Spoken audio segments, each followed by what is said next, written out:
Jubilant scenes outside City Hall Court in Nairobi on the 13th of May as 12 activists and one Sovereign Media camera operator were released without charge. But serious questions remain. Why were they arrested in the first place? And if there was no evidence to charge them, why were they detained for more than 28 hours? Questions were also raised over why the international delegates arrested alongside the Kenyan activists remained in detention even after the others were released.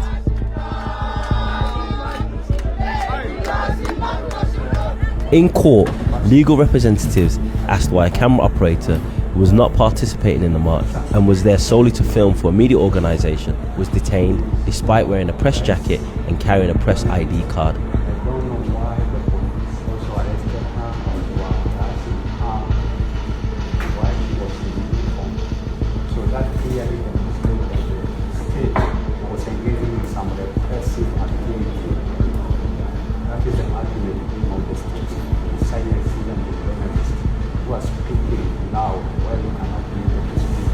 The charge sheet was defective. In fact, I think the prosecutor just looked at it and knew that it was defective. That is why they withdrew it. Yesterday, in their overzealousness, the DCI even arrested a press officer. Imagine. And she was wearing her press uniform. She was arrested. She has spent the night in cells. If that is not the biggest violation of Article 34, the freedom of the press, then I do not know what is.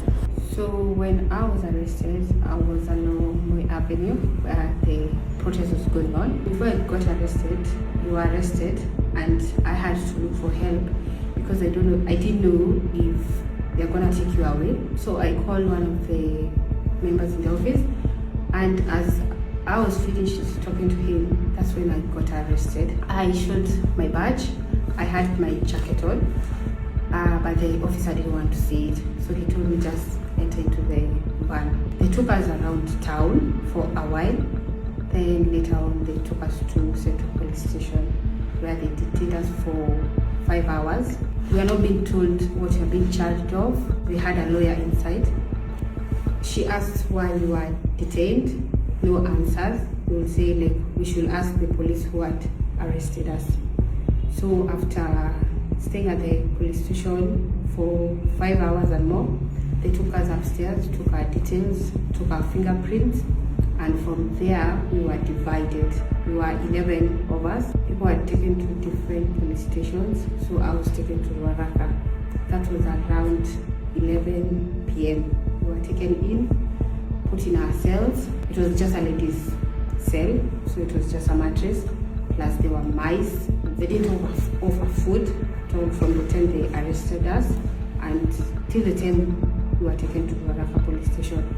So we slept there. Come morning, we were supposed to be in court at 9 a.m. So come 9 a.m., nothing, we're not being told anything.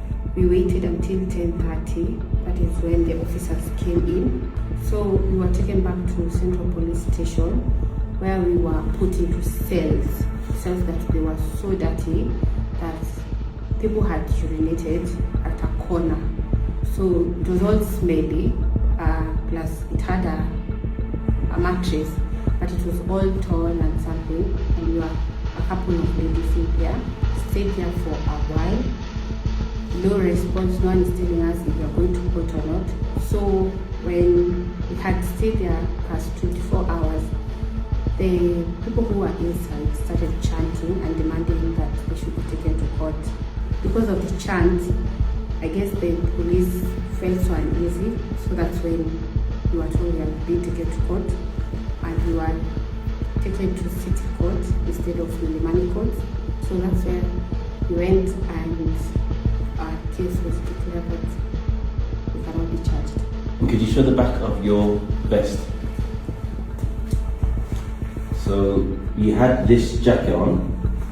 It said press. It was clear that you were press. You had filming equipment, and when you were detained, you showed them your ID.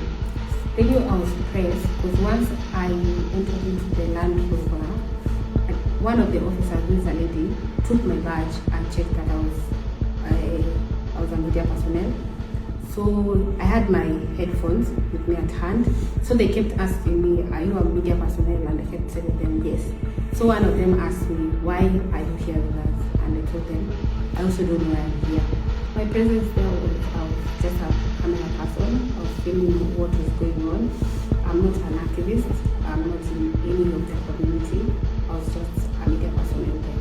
They should take caution that if I present myself as a media personnel, you should take accountable of that. You can even check my credibility because it's already out there.